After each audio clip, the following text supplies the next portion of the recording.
Et pour en parler, j'accueille Fiona Rumgaard. Bonjour, vous êtes psychologue, formatrice en méditation de pleine conscience à Marseille.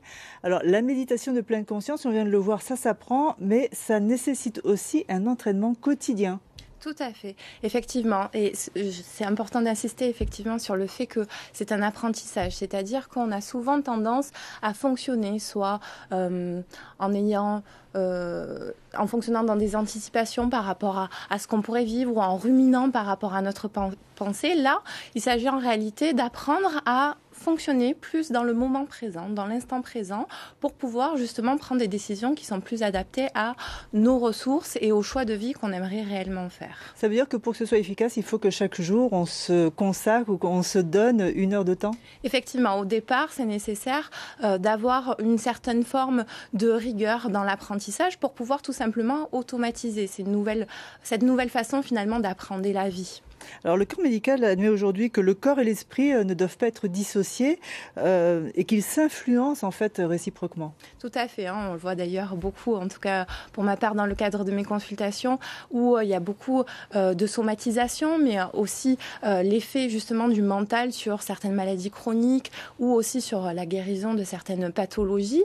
Et c'est vrai qu'aujourd'hui, on a beaucoup plus tendance à intégrer cette notion justement de l'esprit pour pouvoir la relier au corps, chose qui n'était pas réellement faite avant, puisqu'on avait beaucoup plus tendance à traiter les pathologies de façon beaucoup plus cartésienne en réalité. Et on voit aussi qu'il y a un changement de mentalité, puisqu'en fait la méditation de pleine conscience est désormais enseignée à la faculté de médecine à Strasbourg. Et ça, c'est une première en France. Tout à fait, dans le DU de Jean-Gérard Bloch, où de nombreuses personnes, en tout cas, qui sont très connues dans le milieu, comme Christophe André, ou encore Michel Bitbol, ou Antoine Lutz, qui justement apprennent dans ce DU à avoir cette pratique-là de la méditation de pleine conscience pour pouvoir accompagner les patients. Mais on le disait dans ce reportage, aux États-Unis, ça existe, on connaît les résultats depuis 40 ans. En France, c'est encore très confidentiel. Pourquoi un tel retard? Alors, c'est-à-dire qu'en France, on a souvent du retard dans ce domaine-là, en tout cas dans celui de l'approche thérapeutique. On le voit en psychologie, on est encore beaucoup très ancré dans la psychanalyse, alors que tout un tas d'approches nouvelles existent.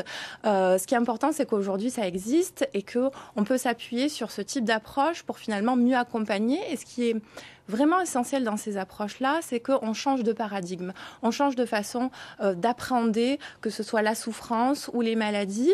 Au lieu d'être dans une forme de lutte contre, par exemple, la douleur, on va plus être dans une forme d'acceptation pour pouvoir aller puiser dans nos ressources pour pouvoir mieux faire face. Merci beaucoup Fiona Rumgaard pour toutes ces explications et merci d'être venue sur notre plateau. Restez avec nous, on va parler de sport.